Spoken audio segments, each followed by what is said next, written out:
చాలు చేసి ఎన్నో రకాల కొత్త కార్యక్రమాలు, కనీసం మనం ఊహించని కార్యక్రమాలు, కన్నీ వెలుగు కార్యక్రమాలు. ఎవరైనా అనుకున్నామా మిషన్ భగీరథ కార్యక్రమం పెట్టి ఇంటింటికి నీళ్ళు అంచడం మామూలు మాట కాదు. దేశంలో ఎక్కడ కూడా ఏ రాష్ట్రంలో కూడా ఈ రకంగా ఇంటింటికి నీళ్ళు ఇచ్చిన కార్యక్రమం లేవు. అప్పుడు ఎంత ఇబ్బంది ఉంటుండే, 14 రోజులు 15 రోజులు నెల రోజుల కోసం నీళ్ళు వచ్చిన పరిస్థితి, గ్రామాలకైతే ఎక్కడ చూసినా బిందెలు పడుతుంది తిరిగే పరిస్థితి, ట్యాంకర్లు తిరగాలి, బిందెలు పడుకోవాలి, బోర్లు కొట్టాలి, ఇదే పని పడిపోతుంది. నల్గొండ ప్రాంతంలో పక్కనే కృష్ణానది పెట్టుకొని గత పాలకులు నిర్లక్ష్యానికి ఆ ప్రాంత ప్రజలు గురై కనీసం తాగడానికి నీళ్ళు చేయలే, ఫ్లోరైడ్తో 100 బొక్కలు వందలమని అది పక్కన కృష్ణానది ఉంటే నీళ్ళు ఏంది చాలా కానీ గతంలో. ఇప్పుడు చాలా మాట్లాడుతున్నారు. మిషన్ కాకతీయ అనే కార్యక్రమం ఎవరైనా ఊహించిందా? మిషన్ కాకతీయ కార్యక్రమం ద్వారా చెరువులు కుంటలు మరమ్మతు చేయకంటే ముందు వర్షాకాలం అయితే లెక్కలు రాస్తుంది.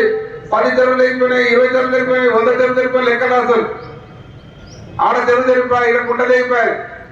మరి మిషన్ కార్యక్రమం తర్వాత ఒక్క కుంట చెరువు లేకపోయిందా?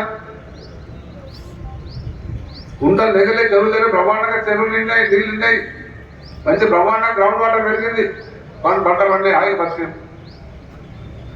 అంటే తెలంగాణ వచ్చిన తర్వాత కేసీఆర్ గారు అద్భుతమైన ఆలోచన విధానంతో రాష్ట్రాన్ని ఒక బంగారు తెలంగాణ దిశగా తీసుకెళ్ళడం జరిగింది. ఈ 10 సంవత్సరాలు నిజంగా బంగారు తెలంగాణ అయ్యింది. ఎక్కడ కూడా ఏ రాష్ట్రం ఇటువంటి కార్యక్రమం జరగలే. ఎన్నో అద్భుతాలు. పర్ క్యాపిటల్ ఇన్కమ్ పెరిగింది, ప్రజల జీవన ప్రమాణం పెరిగింది. ముఖ్యంగా వ్యవసాయ రంగానికి అధిక ప్రాధాన్యత ఇచ్చి కేసీఆర్ గారు గతంలో వ్యవసాయం అంటేనే దండగన్న రోజుల నుంచి అది వ్యవసాయం అంటే పండగన్న రోజులు వచ్చినాయి. హాయిగా వ్యవసాయదారులు అంతా కూడా బ్రహ్మాండంగా హాయిగా జీవనం గడిపారు. ఎన్ని కార్యక్రమాలు, మంచి టైంకు కరెంట్ ఇస్తుంది, కరెంటు బ్రహ్మాండంగా ఉంటుండే. మన గవర్నమెంట్ లేకంటే ముందు కరెంట్ ఎప్పుడు వస్తుందో తెలియదు, ఎప్పుడు తెలియదు, ఏమైతుందో తెలియదు. రైతులను ఏమిటంటే పూర్వకాలంలో 3 రూపాయలు మోటార్లు గారిపోతుండే, ట్రాన్స్ఫర్ గారిపోతుండే. మరి ఇలా మోటార్లు గారిపోతుండే, ట్రాన్స్ఫర్ గారిపోతుంది, మంచి 24 కరెంట్, మంచి ఏ టైం అంటే ఆ టైం పోతుండే, మోటార్ పెట్టుకుంటూ వచ్చి ఇక్కడ అనుకుంటున్నాం.